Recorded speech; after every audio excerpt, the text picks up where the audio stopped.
In the lawless plains of 1870s, Kansas, the Bender family ran a humble one-room wayside inn that lured weary travelers off the Osage Trail.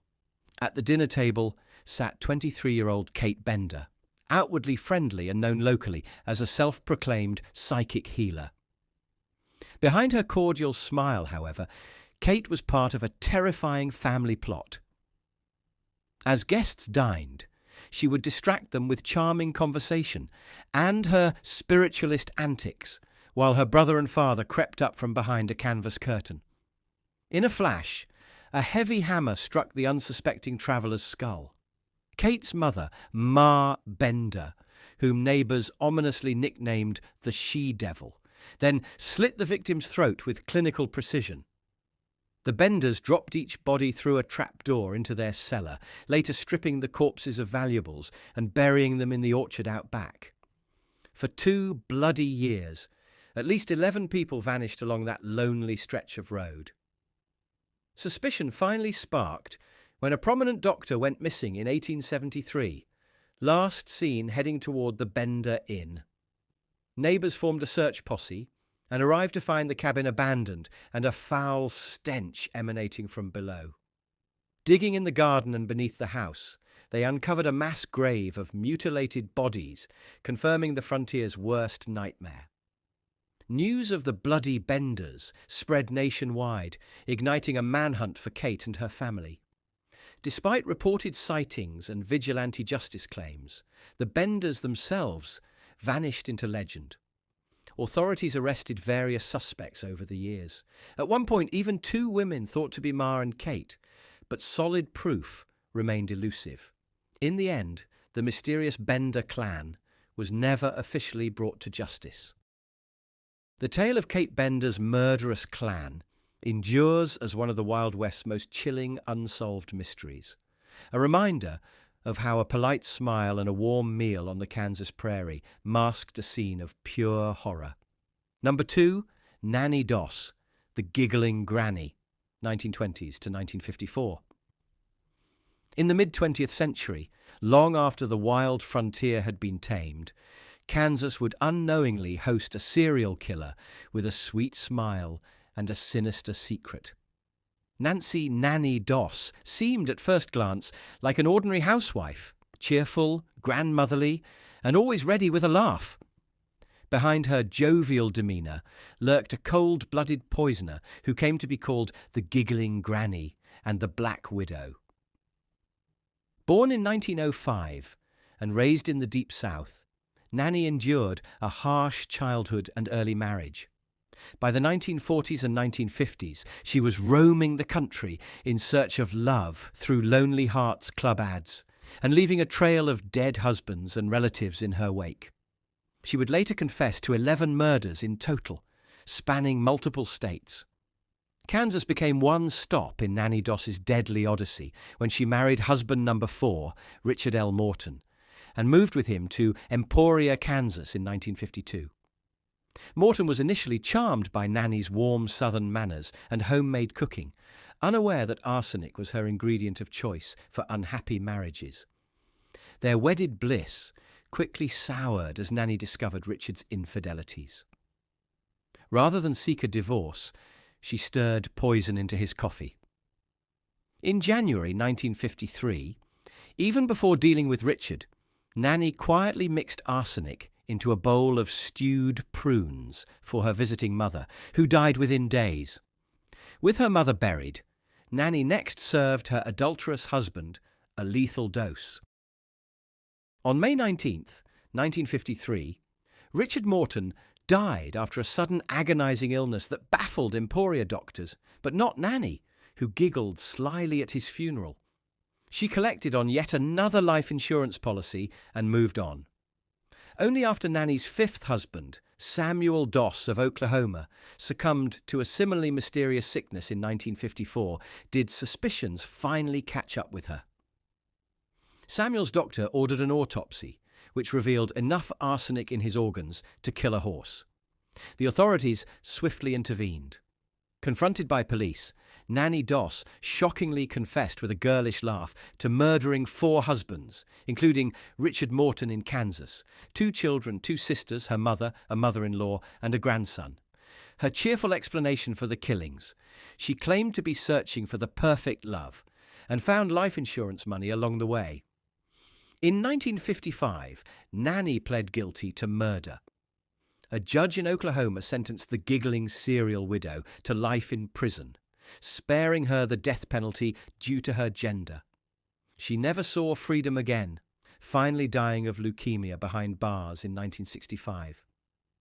To the end, Nannie Doss remained disturbingly upbeat about her crimes, her eerie laughter echoing as an unsettling reminder that even a kindly-looking grandmother in Kansas could hide a heart of pure evil.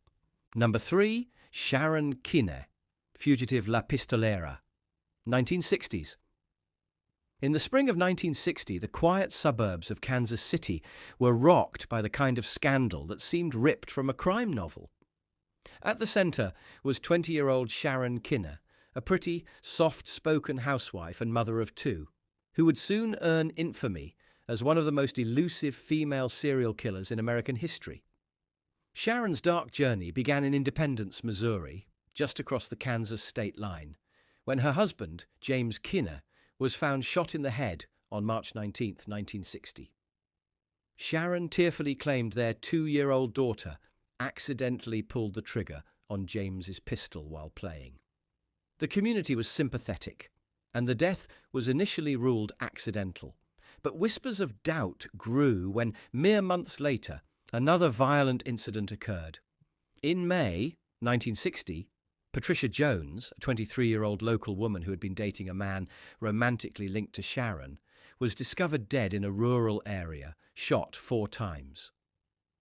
Suspicion quickly fell on Sharon Kinne, who was one of the last people to see Patricia alive. Police pieced together a narrative of jealousy and confrontation. Sharon had allegedly lured Patricia out under false pretenses and murdered her to eliminate a romantic rival. By the end of that year, Sharon Kinne was charged with Patricia's murder, and investigators quietly reopened the investigation into James Kinne's death as well.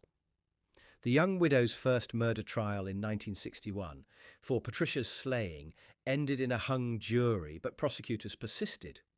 Meanwhile, a separate trial for her husband's death saw Sharon sensationally acquitted. The jury believed there was reasonable doubt that the death might have been an accident after all.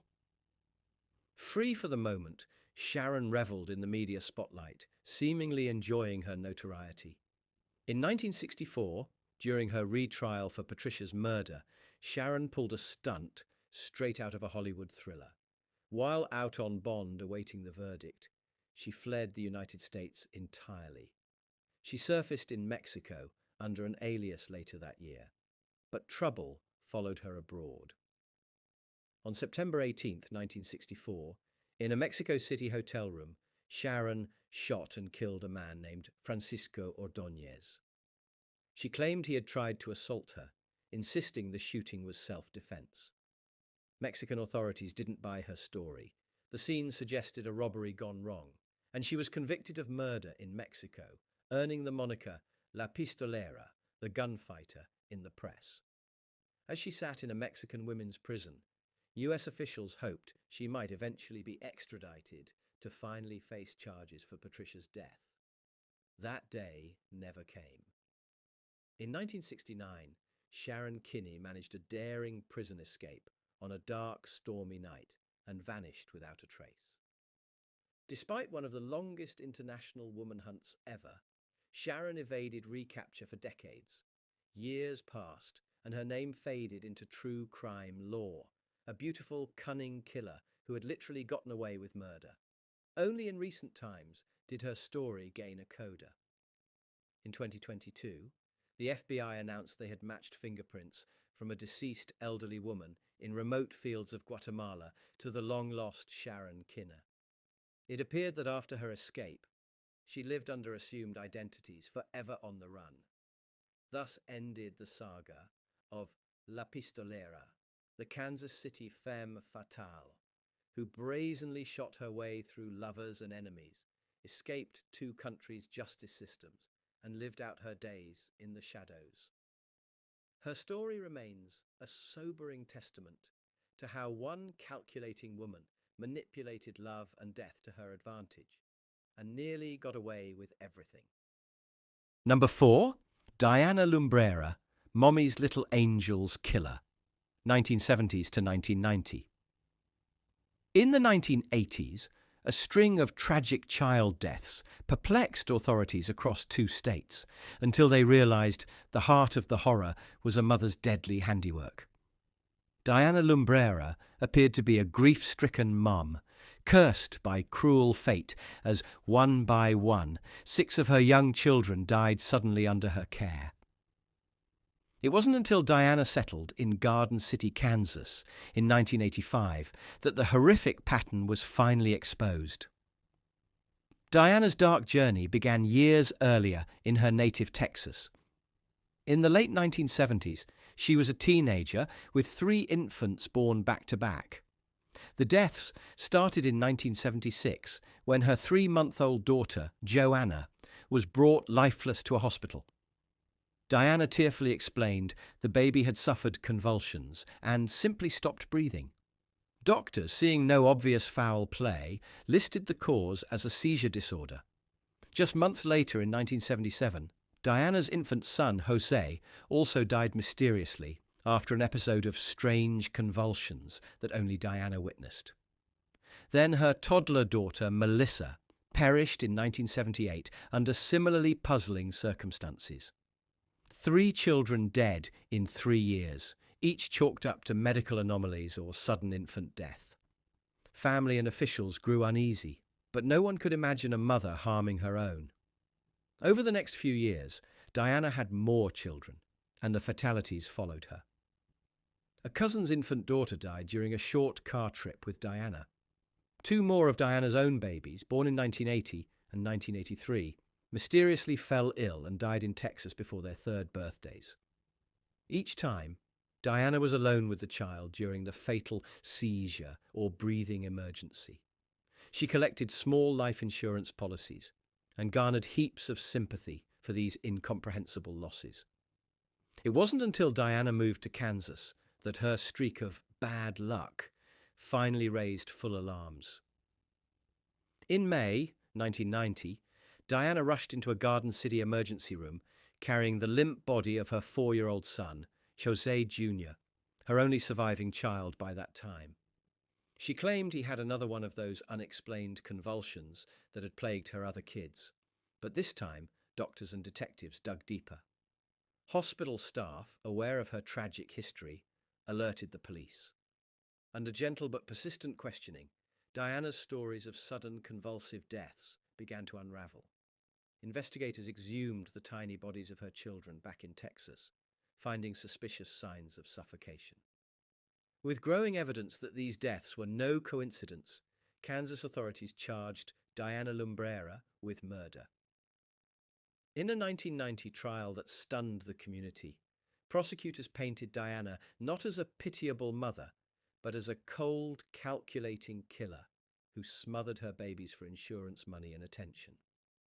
Witnesses recounted how Diana oddly seemed to predict her children's deaths, and even fabricated illnesses likely to set the stage for her crimes. A Kansas jury took less than an hour to find her guilty in little Jose Jr.'s death.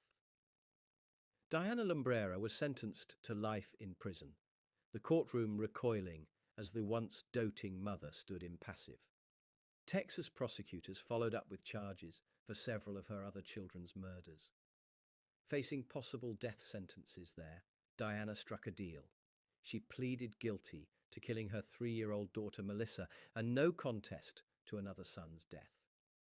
In total, Diana Lumbrera is believed to have murdered 6 of her own children and even a young niece, snuffing out their innocent lives one by one over 14 years. Now imprisoned for life, this silent child killer will never again taste freedom. Her case remains one of the most haunting examples of maternal filicide, a woman who wore the mask of a loving Kansas mother even as she suffocated her little ones for profit. To neighbours and friends, she had seemed caring and devout, but behind closed doors, Diana Lumbrera turned motherhood into a monstrous curse. Number 5, Fay Copeland, serial killer granny, 1980s. In the late 1980s, on a remote farm at the Missouri-Kansas border, an elderly grandmother helped orchestrate a murderous fraud scheme, making her, at age 69, the oldest woman ever sentenced to death in America. Fay Copeland hardly looked the part of a serial killer. She was silver-haired, soft-spoken, and often seen knitting or tending to her grandchildren. But alongside her husband, Ray, Fay participated in a cold-blooded plot that left at least 5 men dead and buried in the dirt of rural Missouri. The Copeland's criminal saga began as a twisted response to hard times.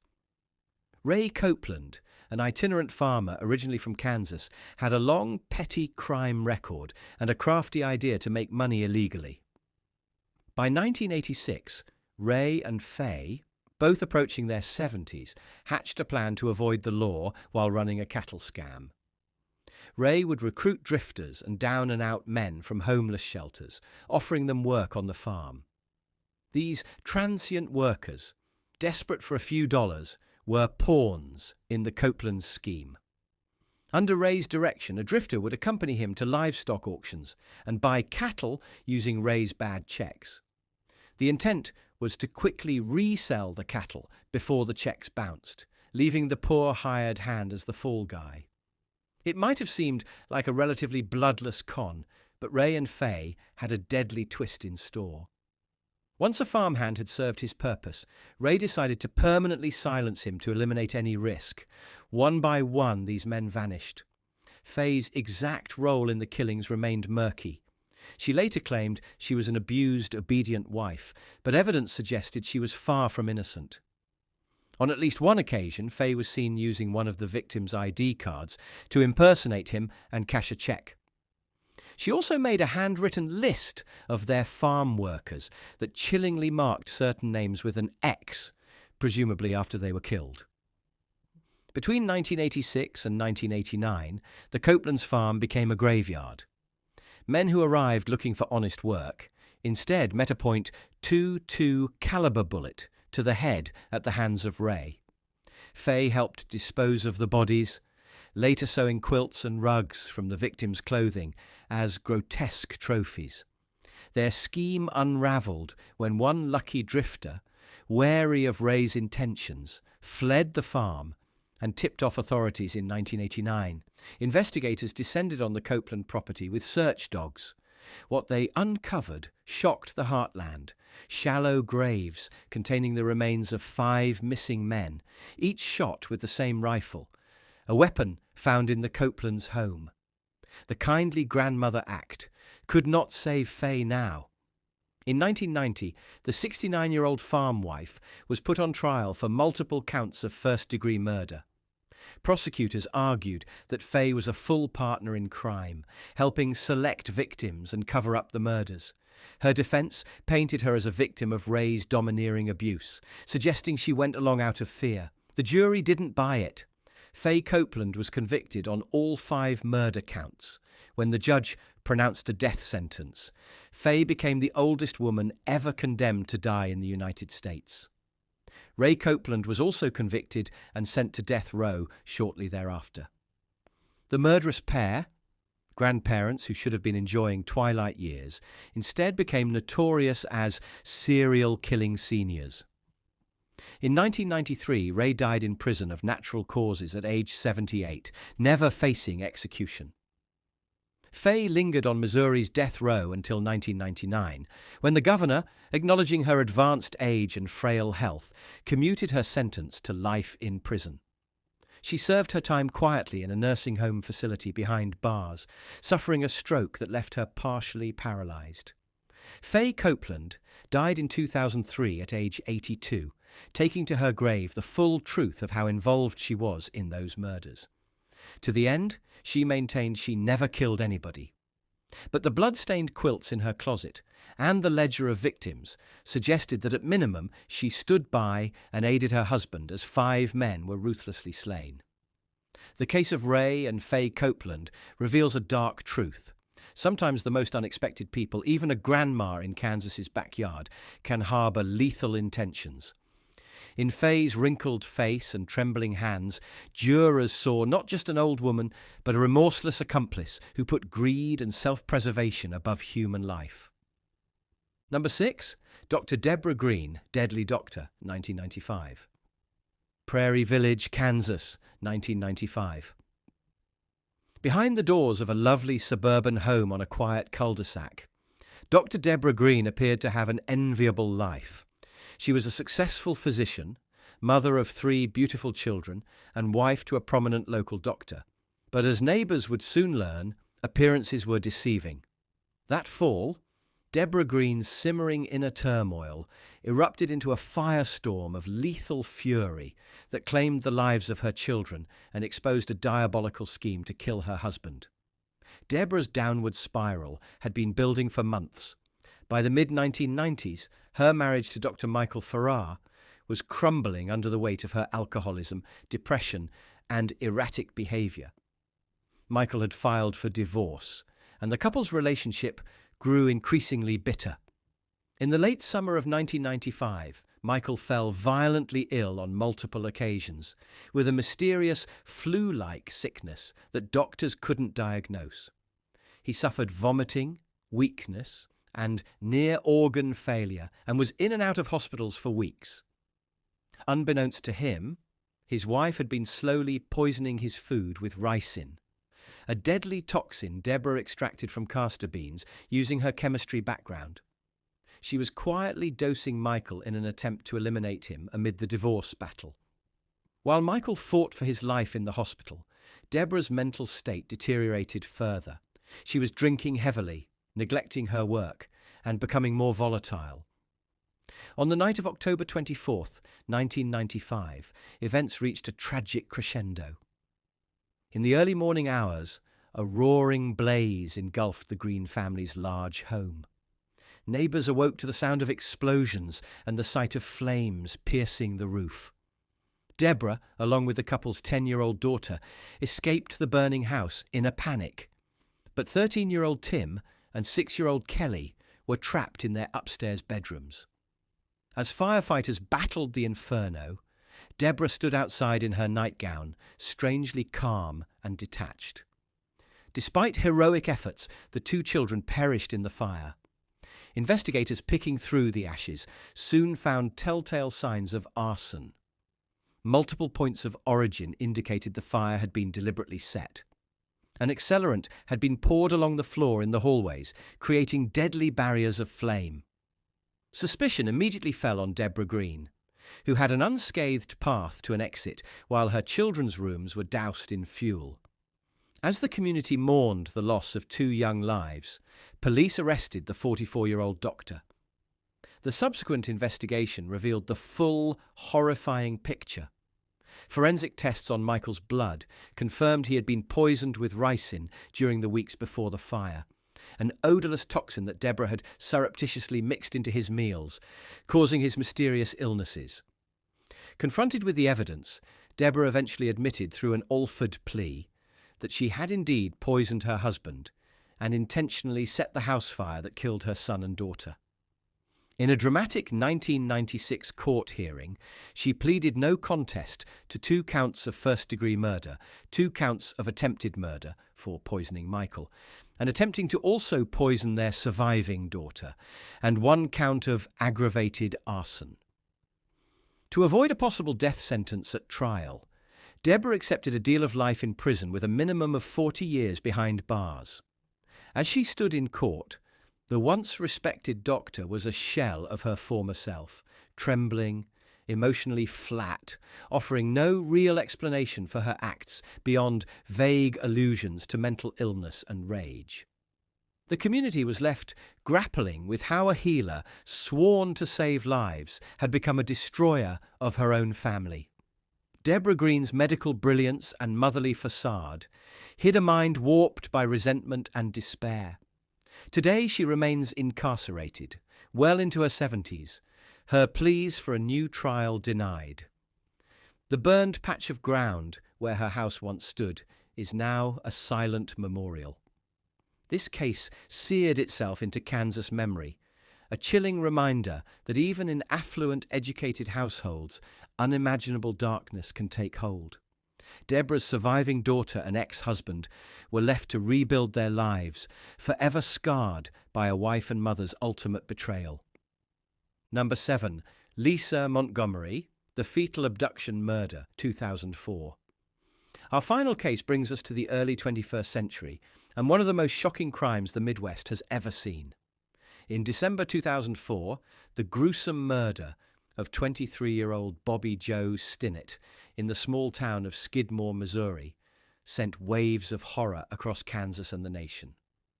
The perpetrator was Lisa Montgomery, a 36-year-old woman from Melvin, Kansas, whose desperate obsession with motherhood led her to commit an almost unimaginable act.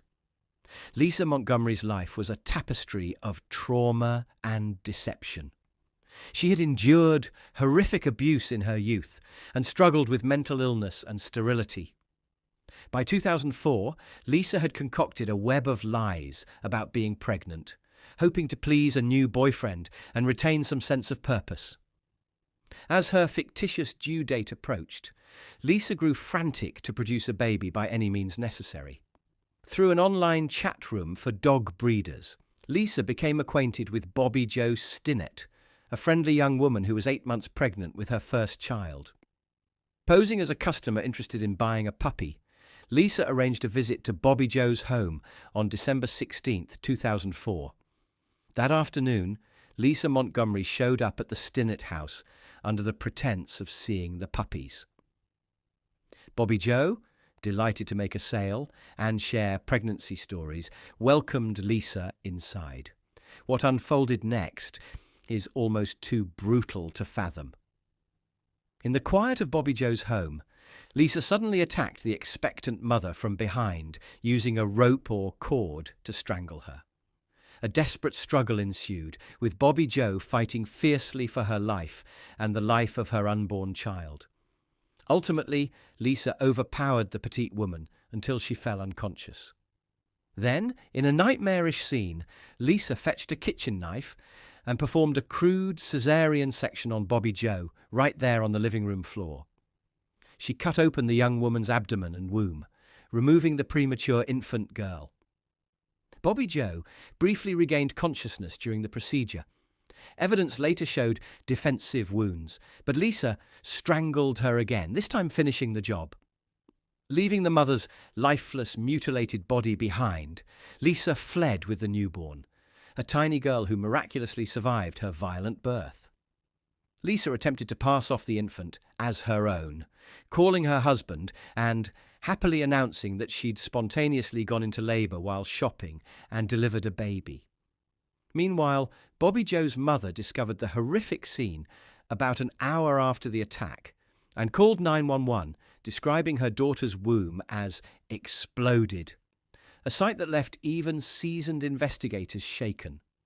An Amber Alert went out for the missing baby, and police scrambled to track any leads. It didn't take long for the digital clues to point to Lisa Montgomery in Kansas. Using email records and IP addresses from Bobby Joe's online message boards, authorities identified Lisa as the strange buyer who had been in contact with the victim. The very next day, on December 17, 2004, FBI agents and police raced to Lisa Montgomery's home in Melvin, Kansas. There they found her cradling a newborn girl as if nothing had happened. The baby, amazingly healthy after her traumatic entry into the world, was taken into protective custody and, to the great relief of all, soon reunited with her grieving father. Confronted by law enforcement, Lisa's lies fell apart. She was arrested and eventually confessed to the whole ghastly scheme. The case that followed captivated and horrified the public in equal measure.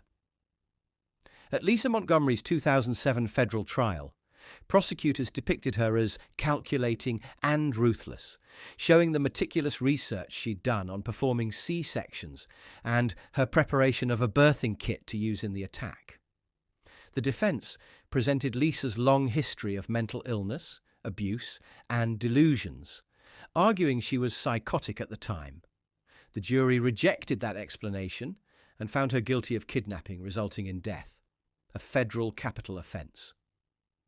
Lisa Montgomery was sentenced to death, making her the first woman on federal death row in decades. After years of appeals and controversy, with advocates citing her severe mental disorders, the sentence was carried out on January 13, 2021. At 52 years old, Lisa Montgomery was executed by lethal injection at the federal prison in Terre Haute, Indiana. She was the first female federal inmate executed in 67 years. The dark saga finally came to an end, but its legacy endures. Today, many remember the case with sorrow for two mothers, one lost forever, and one so broken by life that she took an innocent's place. The cruelty of Lisa's crime still shocks the conscience. A woman so desperate to experience motherhood that she was willing to murder another mother and steal a baby. It serves as a chilling bookend to our journey through Kansas's most infamous female killers, from frontier psychopaths to modern monsters.